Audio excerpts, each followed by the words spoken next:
দু টাকার কফির পাতা দিয়ে কিভাবে ইনস্ট্যান্ট স্কিনে গ্লো আনা যায় 1 মিনিটে দেখে নাও।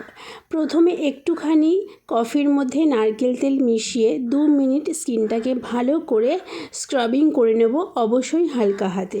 তারপরে একটা ভেজা টিস্যু বা ভেজা রুমাল দিয়ে স্কিনটাকে ভালো করে মুছে নেব, অবশ্যই সেটা যেন ভেজা হয়, বা তোমরা চাইলে মুখটা জল দিয়ে ধুয়েও নিতে পারো। ফার্স্ট স্টেপ হয়ে গেল। এইবার চলো সেই ভাইরাল কফি ফেস প্যাক। তার জন্য 1/2 চামচ কফি, 1/2 চামচ বেসন, 1/2 চামচ দুধ বা দই আর 3 থেকে 4 ফোঁটা গ্লিসারিন।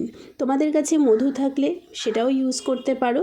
তারপরে সেটা 15 মিনিট স্টে করিয়ে নিয়ে একটুখানি ভালো করে জল দিয়ে মুখ ধুয়ে বা ভেজা টিস্যু দিয়ে মুখটা ভালো করে মুছে নিয়ে তোমার পছন্দের ময়শ্চারাইজার মেখে নাও। ব্যাস, কফি ফেশিয়াল দুর্দান্ত স্কিন গ্লো করে, অবশ্যই ট্রাই করো।